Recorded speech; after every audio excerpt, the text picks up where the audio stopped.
Welcome to the Texas Oil and Gas Podcast, the show dedicated to bring you the news from the oil patch deep in the heart of Texas, with your host, Ryan Ray and Josh Shelton. And we're back with the Texas Oil and Gas Podcast. We appreciate you tuning in. This is episode 190. I'm your host, Josh Shelton, my friend and co-host, Ryan Ray. Ryan, we're nearing episode 200. What are we going to do? You're going to let the host watch the co-host jump into the cold river again, or what's the plan? I don't know. You know, we need to do something, I suppose. Of course, you know, with the crazy world we're in, it's hard to make any plans right now. So, It is. you know, it's so what we got 11 more weeks. That'd be right around the time we do our 4-year anniversary show, right? Or 3-year anniversary. What is it? 4-year. My goodness. That's crazy. Yeah. It is nuts. 4-year anniversary. Yeah, it feels like, you know, we're at 291 5 stars. I think I looked this morning, so we need to get to 300. We need to have 100 more 5 stars than we do episodes. Yeah. It feels like it's a good ratio. Yeah. So go ahead and get that knocked out for us on iTunes, and we'd appreciate it. So we got Sergio coming on today. So he hasn't been on in 2 weeks. You know, he kind of boycotted us for a while, so it's good to get him back on the show. Is he gonna be shooting a video from his big and leather seats, working at Bloomberg, or? I don't know. That's a good point. He might be. So Ryan, we got several stories. There's some news going around right now about New Mexico. So there's a 60-day ban on federal land permits. Yeah. Permitting federal land for the next 60 days, and people are concerned in New Mexico that this might have a big toll on their economy. You know, that they rely heavily on the taxes garnered from these oil and gas companies.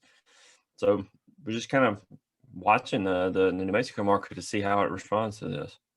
Well, it's funny because we've covered the New Mexico politics several times on this podcast, and you know, for a while they were kind of anti-oil and gas, and they came back to the pro-oil and gas. They've kind of just been all over the map.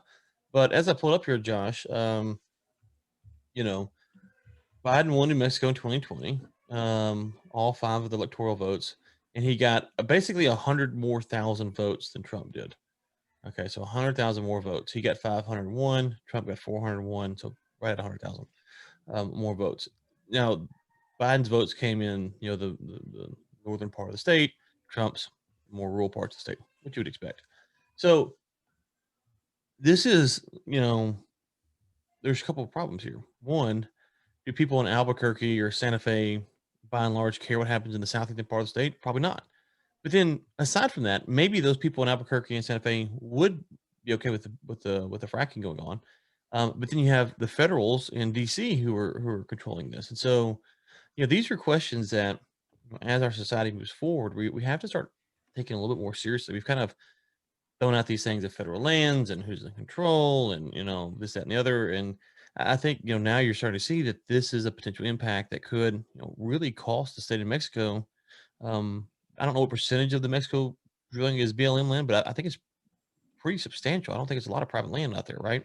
No, I've seen maps, and I mean, you take the BLM out, right? That pretty much ends the Permian Basin on the Mexico side for sure. Right. And from what I understand, the better acreage is over there too. I'm not. Yeah. To refer to me about that, but so okay. So you say, what are you to do now? Here's the thing. Here's the good news. I think potential good news is that you have Biden canceled or revised the executive order for the Keystone Pipeline permit on his first day in office. Okay, and now he's done this. This is a temporary thing. The Keystone thing, I don't think he'll ever go back to. I think that's kind of done. You know, if they're going to get it done, they have to work from a different perspective. This, though, maybe it's just a soft pedal to the left, and so he can do it. 60 days goes by. The person he wants to get in for the Department of Interior, I believe, they come in, and then they can start slowly ramping this back up. That is one possibility. It could be that this is a 4-year permanent process or a hit and miss deal, depending on how he feels about it. But you take that. So we'll see. Is what I'm saying. I'm not entirely convinced it's a full 4-year deal. Maybe it is, maybe it's not. I don't know. I know people kind of have strong opinions on that. Biden is doing a lot of things I think that are this has nothing to do with Republican and Democrat. We'll talk about another one in a minute. That is bad for the economy. And so I don't know. It's a little preemptive to think that he's going to be that hard on fracking for all 4 years. But I think in 60 days, we're gonna have a lot better picture. What do you think, Josh? Well, I'm hoping that his ban on fracking on federal lands would be sort of like his ban on masking mandates in federal buildings. Um, do it if you want, don't if you don't. I guess. This, Don't I mean, really believe it to say it. yeah, yeah. Here's a question though. So, and then this would be one of the things I'm genuinely curious about. Being all seriousness aside, I mean, all joking aside, um, it seems that if so, I think his press secretary she gives briefings in federal building without a mask on. He went into I think it was Lincoln Memorial without a mask on. Um, it seems that there are people that can disregard the rules without any repercussions. And what I'm wondering is, will there be any loopholes for people Right. in the That's 60 days? And yeah. who's going to have the loopholes? Who can actually do it? Because Biden and the administration, they very much expect me and you to wear the mask when we're on the federal property. It ain't a Oh, joke, then. It's not like we can opt that we have more no matter important how things going on. historic a day it is for us, it doesn't matter. Yeah, yeah, and so for most of the little guys out in the Permian, and I say little guys, I mean they're not small companies by any stretch, but they're not tied into the administration. For them, the ban is going to be very real, but I wonder if it'll affect some of these other players as much. And I suspect that there's probably some. So kind of now that's an interesting point. So I think so two things. One is to be clear, it's not stopping work. It's just for the new stuff that we would try to. So it's not like work in the Permian stopping tomorrow or today or yesterday. We're going to say that.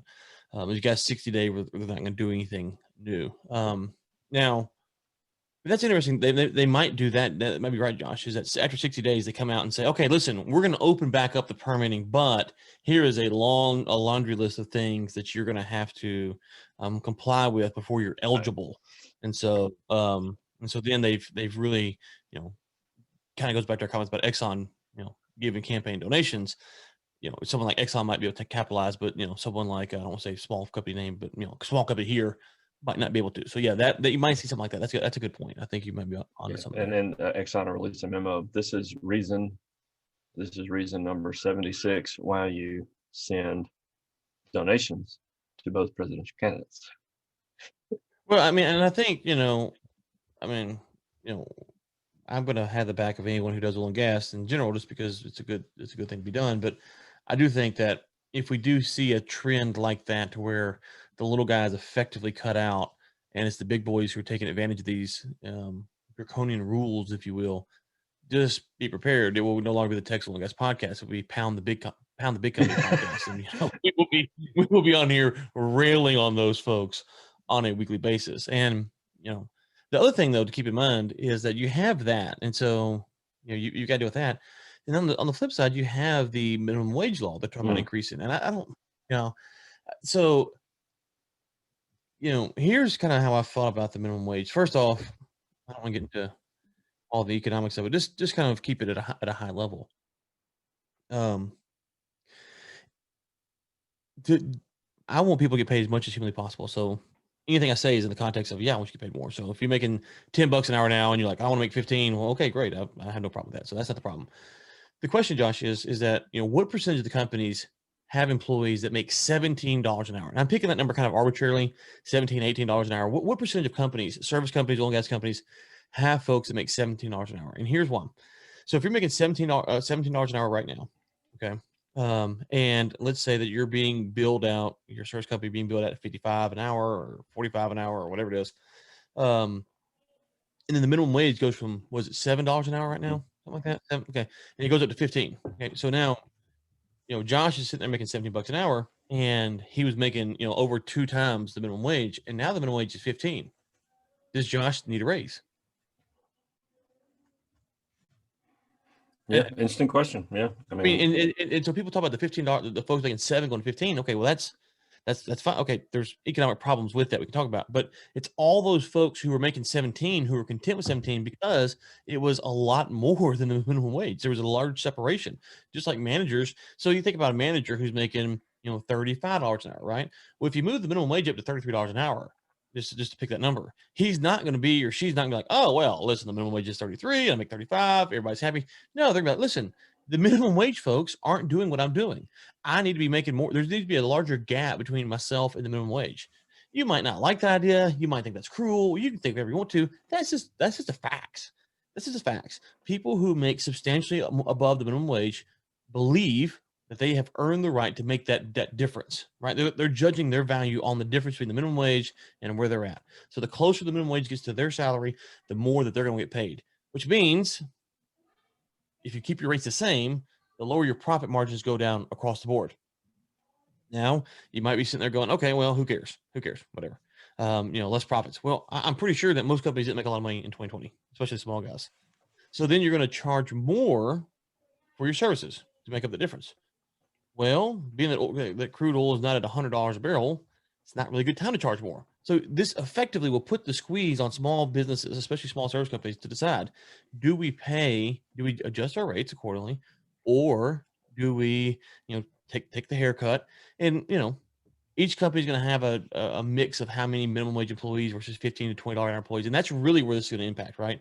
So if your company has $30 an hour employees, predominantly over that, then it's not really impacting you. But if you have a lot of folks between that $7, whatever the minimum wage is now, to $25 range, that's where you're going to see a lot of upward pressure. Because folks, if you're making 7 now, and then Josh is making 12, and then I'm making 15, when the minimum wage comes to 15, do you keep that ratio and do you move it all up, right?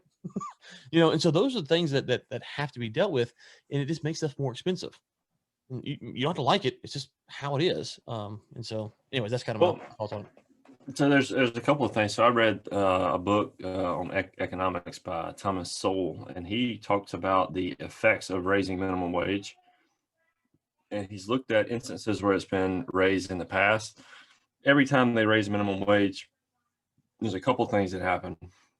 One, unemployment sharply rises, like immediately, and it's a very sharp rise in unemployment. So a lot of the people who are making $7 an hour, they don't have the skills to earn or be worth $15 an hour. That's the case for some people. So there is a sense of which there's a basic bottom denominator that everybody's required to do certain things. But if all of a sudden people are being paid $15 an hour, where the $7 was the minimum wage in places like Louisiana, that is going to put a huge hit on the employers, and they're going to try to find ways to reduce the amount of employees, which is going to cause unemployment to go through the roof. And then I think, like you said, they're not going to be able to, if they go in and just charge more for their services, they're going to, in some sense, have to do that.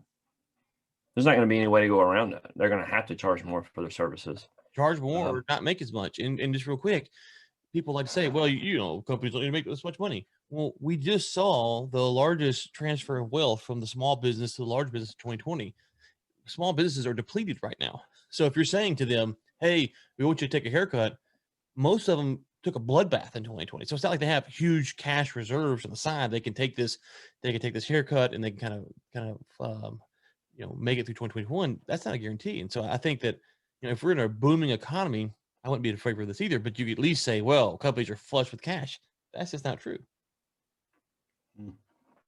See, I got a question. I mean, looking at this from an economic standpoint, just take McDonald's, for example.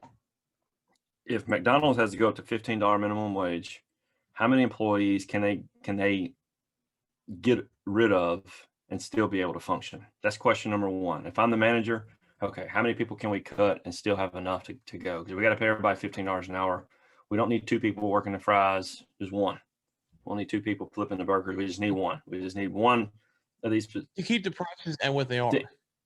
Right. To have the dollar menu. So I'm thinking that they're going to go. That's one side of it. The other side is going to be, well, if we up our hamburger by $2 and we sell 2,600 hamburgers a day, that will approximately take care of the increase in minimum wage. So what we need to do in order to take care of the minimum wage is we need to go up by $2 on every hamburger, right? And then if that ends up causing it to even out, you're going to see that happen across the board in all of these companies, which is then going to cause inflation to happen. So that $15 is essentially going to be $7 within a couple of years, because it's going to be worth the same amount, because all across all the different sectors, everyone's going to go up in their prices to accommodate this required increase of minimum wage. There's no way around that. That has to happen. I mean, that has to happen. Right. And that's the thing. So, if let's just take McDonald's because it's a great example. McDonald's there's a lot of things they could do. They could lower their CEO pay. They could they could, reduce their R&D budget. There's a lot of things they could do. And so I think the problem part of this is when you look at these big companies like an Exxon, like a McDonald's, like a Walmart, you kind of look at it and you go, oh wow, okay. They have a lot of meat to trim off the bone. Let's just, for argument's sake, say that that's true. Okay. Let's just put that aside. That's not the same as Bob, the service company out here, who's putting down floor mats in the stores, or the copy machine repair person, or wherever. That's not the same. And so the impact of these laws are not equitable, because it doesn't work the same. And most of our listeners are not owning companies who are like Walmart. They're small business people. And so I think that's kind of the thing that's lost, is that you can't just presume that the big Fortune 500 companies can absorb this. And to be quite honest with you, it benefits them more, right? Because Walmart has a huge, or McDonald's has a huge R&D budget they can draw down from and pay people more. Not everyone has that, and so again, it's a thing that it benefits certain folks, and it doesn't really it doesn't really help anyone, because you mentioned it just makes it more expensive. So there's a great thing from Reason. I think it was Reason, a few years back, and they did a study of folks in New York City doing car washes. And so they kind of go through how the minimum wage impacted. They went from people doing the car wash to people to buying the machines to do the car wash, and back and forth based upon the labor laws and stuff like that. So, anyways, I think those two things, though, Josh, just as we're sitting here today with WTI at 52, those are things that are concerning for the industry. Is Biden? He's canceled Keystone. I think that's done, unless there's some kind of some lawyer can email us and explain to us the avenues that are possibly there now. But unless there's a path outside of Biden, he's not going to come back on that. I think that's kind of that seems to be pretty set in stone. The fracking stuff is concerning, but we still have some time to see. I think you might be right, though. That might turn out to be more of a more regulated type deal, and so it benefits a few, and that ties into the minimum wage, which again will hurt the small companies in our business, in our industry, because if you start again, it's not the 7 to 15 guy. You got to think about it. It's the person who's making 12, person making 15 already, person making 17, person making 20. All of those people will want raises proportionate to where they were to the minimum wage, right? And so they're all going to. They're dang sure going to want it when their hamburgers cost $2 more. So if you're, serious question, if to a listener, if you're making $16 an hour now, and the minimum wage was 15, wouldn't you want an $8 hour raise? Why would you not want that? And I'm being serious. Why would you not want that?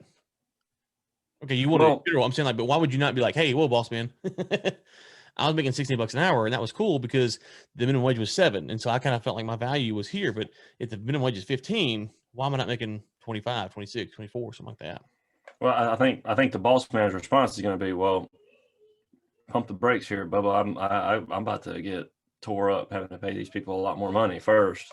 Oh, I agree. That's not well. I'm just saying, but even from the perspective of the guys making $16 an hour, I mean, when the inflation starts to happen at the rate that it's going to, the $15 an hour is going to be like legitimately not near as much money as it was 6 months ago, because all the prices everywhere in every sector is going to increase.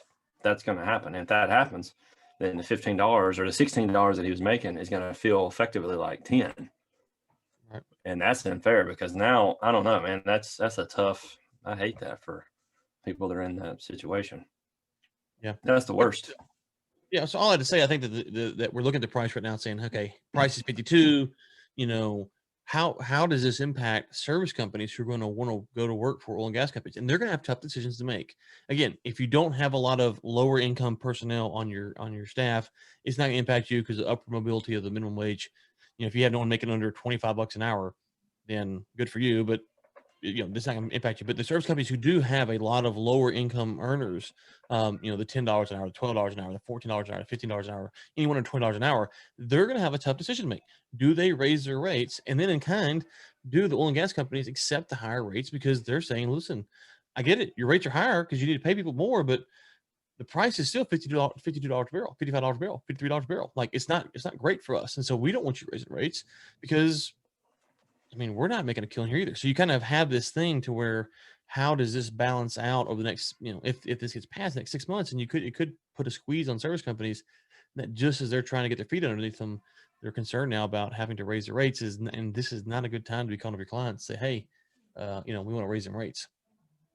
All right, our good friend Sergio Chapa with Bloomberg is here joining us today. Sergio, great to have you back on the show, man. We got some interesting stuff to talk about today. We got some space exploration going on in Texas, it looks like. Yeah, only in Texas could the space exploration and oil and gas industry intersect, right? Hey, it's about time. Hey, we're on the right track now.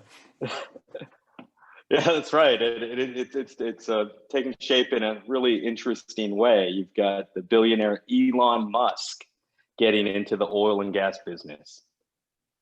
The richest guy in the world, right? He still is. Isn't he? Yeah, maybe number two. I think it kind of changes day to day between him and Bezos. So when you're three, so when do you expect to pass them? I don't know. It depends how many Amazon packages Ryan Ray orders, whether it determines the wealth of who's number one or number two. Well, I just said that if Elon were to drill in the Barnett, he would obviously be number one. Like he would take the top spot. It'd be pretty easy. Right. So what is going on with this story? Obviously I saw your story get a lot of traction over the weekend. But for folks who don't know much about SpaceX, or they kind of hear the name and Elon Musk, maybe unpack what it is they're doing in Texas, and then how that ties into drilling for natural gas and connect those for us. Sure. You bet. So everybody knows Elon Musk, this kind of eccentric billionaire, kind of like a real life Tony Stark, if you will, from the Avengers, Iron Man, kind of like entrepreneur and inventor and whatnot. Everybody knows him from his Teslas, which Ryan, I know you've got one and you drive your, yeah.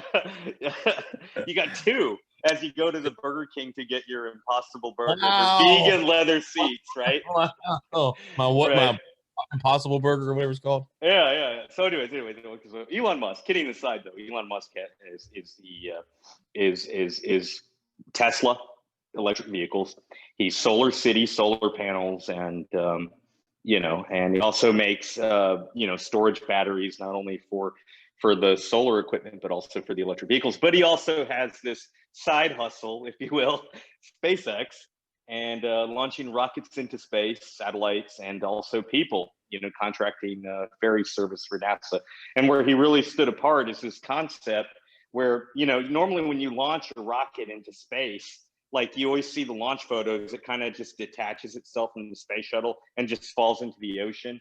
And, that's that. And so what he came up with, Elon Musk came up with the concept where like reusable rockets where, they launch and then they kind of like re-land themselves back on the launch pad, or they're reusable, bringing down the cost significantly for space launches. And so back in, I believe it was like 2014 or so, Mr. Musk and SpaceX set up a launch site, Boca Chica, Texas. And that's east of Brownsville, right on the US-Mexico border where the Rio Grande empties into the Gulf of Mexico. And they've got a launch site, testing site there. And late last week, we broke a story about their intentions to drill for natural gas right down the street from that launch site. And that's rather significant story because it was revealed in a Railroad Commission hearing on Friday morning that what SpaceX intends to do is that they intend to use that natural gas they're drilling for their operations at their launch site. So they're gonna just drill it and keep it right there. They're not shipping it off and what. So, but it's not for rocket fuel or anything like that. It's for the facility there, I'm guessing. Well, we don't know for 100% sure yet because the company hasn't released details about what it's for. I mean, yes, natural gas is used as part of, as part of the, fuel for rockets and other things. Maybe they're going to use it for heating. Maybe they're going to, use it for ovens for cooking turkeys. But we really don't know. They haven't really released those details yet. But definitely, it's going to be used for the rocket facility, the rocket launch facilities, and all their operations. But yeah, and the idea, in one of the things that you see with the Elon Musk's other companies like, Tesla and Solar City is that they've always favored a, like a vertical integration kind of supply chain situation where, like with Solar City, they make their own solar cells and solar panels, and they have their own, sales team and installation crews and whatnot. And then with Tesla, the electric vehicles, they make the vehicles, but they also make the batteries for them, and they make everything else. So this kind of follows that logic that's been applied to other companies owned by Musk. So I mean, having that source of natural gas right there, it seems to follow the pattern. And then also, one of the things that Mr. Musk has talked about in past statements is kind of like this living off the land approach. Like if you're going to Mars, you want to be able to be able to come back, and you have to drill for natural gas or have some type of source of fuel, like nearby. It's said that in situ resource utilization, at ISRU, where you're basically just living off the land. And so that's what they're kind of putting into practice there at Boca Chica.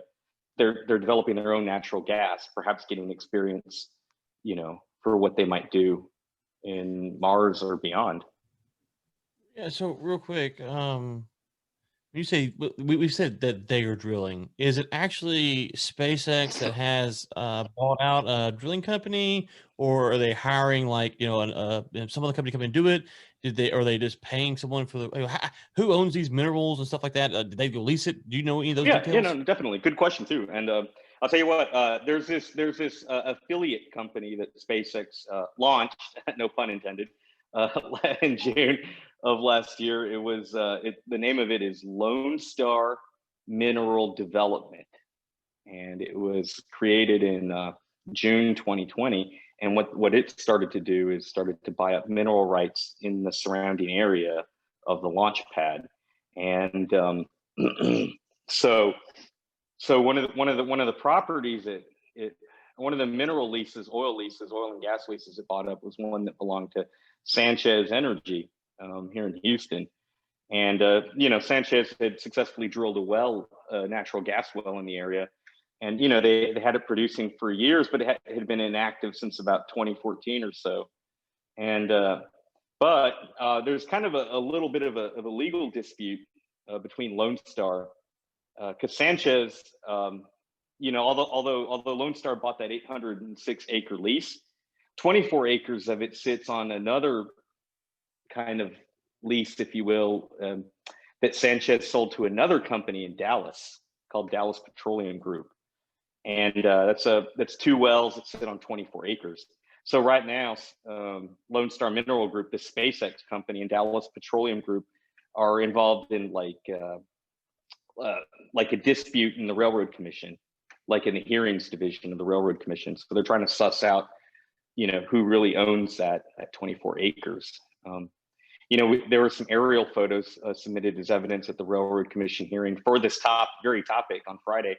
And it shows that SpaceX already moved like hydraulic fracturing storage tanks, kind of, oil and gas equipment on those 24 acres already. And now they're just trying to determine who has legal control of those 24 acres. Okay. So what's the timetable for that to be resolved, do you think? Oh yeah. Well, okay. So the hearing wrapped up on Friday. It'll take like at least 2 weeks for transcripts to come out. Once after that, you've got time for both parties to submit their replies. And then after that, the judge gets 90 days to review. And then it goes, the proposal goes to the Railroad Commission. And at the next available meeting, the three commissioners will vote and issue an order. regarding what happened. So, long story short, it should take about maybe at the minimum 3.5 months, maximum maybe 4, 5, or 6 before a decision's known, whether the Railroad Commission weighs in. And then separately, you've got a whole lawsuit out here going on this whole matter with SpaceX. So, before they can even get drilling, they've got to resolve these legal issues surrounding their acquisitions. I mean, a minute ago was kind of interesting. You said that Musk kind of has this idea about living on the land and stuff, and going to Mars.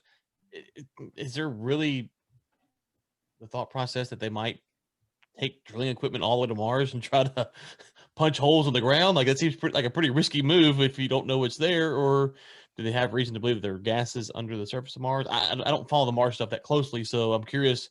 You said it earlier, is that like one of those crazy Musk ideas, or is it like, no, he's really serious about drilling on Mars? Well, before this came out, like a couple days before, he issued kind of like a challenge. He threw it out on Twitter, $100 million to someone who could invent a carbon capture and sequestration technology. And so now there's a lot of speculation on this. Nobody knows for sure, Ryan. I mean, not without talking to him directly. And so a lot of people speculate that maybe that carbon capture kind of contest, if you will, has tied to this natural gas play. Maybe he wants to do clean, green, natural gas development for his rockets and for his facility. Or maybe it's tied to what they intend to do out there in outer space. Maybe they intend to, I've never heard anyone say that there's natural gas on Mars, but I have heard CO2. Right. Yeah. That's available. Yeah. So who knows? And then other people speculate this could be like a tax credits play too. Yeah, because they just revised those laws on the tax credits for carbon capture. So that's a good point. Okay. Well, what else from the story, Sergio? It's a fascinating thing. It's one of those things that, when Musk is doing something, he always catches eyeballs, and and so it's one of those stories you're like, okay, is this really something that we need to be following? Is this kind of a one-off event? Like, okay, they're going to do this, and then it's going to die down, or do you think that we might see SpaceX, Musk kind of expand their wings into the oil and gas industry? Because if they are going to try to go and drill on Mars or whatever, or they want to just get cheaper energy, they might continue to do this. So any insight on where this story might go 6-8 months from now? No, we're definitely following it closely, and I mean, obviously it'll be big news if and when they drill their first wells and put them into production. The aerial photos show that they've brought hydraulic fracturing equipment, to the area, and so that'll be a big event. There was also other media reports that SpaceX, the same company, Lone Star Mineral Development, they bought 2 offshore rigs from a company named Valaris. Yeah, remember that? Yeah, you saw that. So the speculation was that they were going to use those and convert them into rocket launch pads out in the Gulf. But I don't know. Maybe after this, who knows? Who knows what the ultimate game plan is? The company never commented. Right. We need to get Elon on the podcast. We'll hash it all out. Yeah. Maybe he could announce the contest, the $100 million contest. He can announce the contest. Listen, come on. He can come on whenever he wants, talk about whatever he wants. And so that's fine with us. Okay. Well, Sergio, you going to be a judge, Ryan, on that contest? Yeah, if Musk is cutting checks, I'm taking them. So whatever. Yeah, I'll definitely be a recipient. Yeah, we're happy to sit on the board of advisors. So we'll take control. So that's fine. Well, Sergio, what other stories might you be working on? I know, just so for listeners know, that Sergio puts out a lot of stuff. Sometimes it's behind the terminal, so if you don't have a Bloomberg terminal, you don't get to see it. So what stories will be in front, or whatever you call it, out in the public, that folks might be following up on the oil and gas industry the next couple of weeks? Well, definitely keeping an eye on market tightness for the LNG industry right now. We're approaching the end of winter, but in places like Asia and Europe, they still need a lot of natural gas for heating and power, and that's created such high costs for shipping.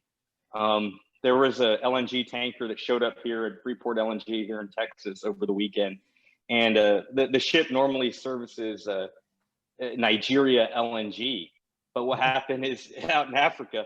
But normally they pulled the tanker to over here to send a shipment to Europe because because things are so tight. That's how tight the market is. They're grabbing every available ship to move every possible available molecule to the other end of the other end of the world. Is some of that pressure coming from China's kind of dispute with Australia and how they're not really getting as much coal from them anymore? Are we seeing some of the ships being diverted to China for stuff like that, or is it just natural market reactions to weather and temperature and other things?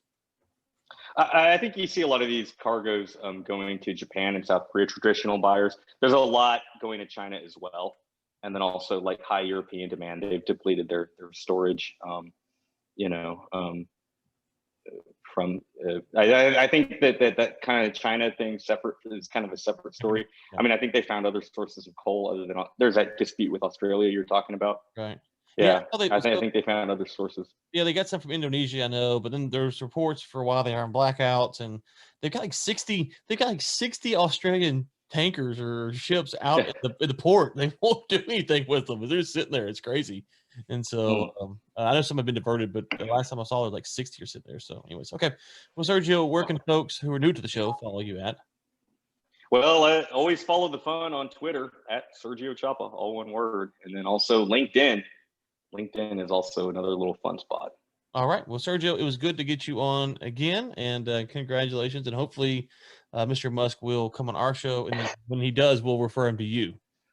So we're like, hey, listen, we need you to help our buddy out. He works with a small organization called Bloomberg. I'll gladly hold the boom mic for that one. Yeah. You probably heard of him, but Bloomberg, if we could go help him out, he'd give him some views. So right. Well, Sergio, it was good to talk to you as always. And this was, again, for folks who don't know, last minute. So thank you for hopping on short notice. We appreciate it. Not a problem. Not a problem at all. Anytime. Well, thanks again for Sergio joining us on the show. Very interesting stuff there, Ryan. I hadn't considered that some of the drilling may be future oriented for other locations. That's interesting. Yeah, no, I agree. That's interesting. I wouldn't have thought that either. So yeah, fascinating stuff. So for the Texas Roundup, I only have one comment today, and that is BP slashes size of exploration team and low carbon transition plan. We've talked a little bit about what BP has been doing. A lot of people are slashing the size of their exploration teams right now just due to costs. So it'd be interesting to see. We'll link the show in the show notes, but it'd be interesting to see if oil hits $75 a barrel, if the size of their exploration team stays small or if they increase. That'll be the proof of being the pudding at that point about what they're doing. But interesting to see. They are acting as though this is going to be the way they're going to continue to move in the future. And Ryan, that reminds me of something. So this would be completely unrelated to anything Sergio said. It's just more so my take.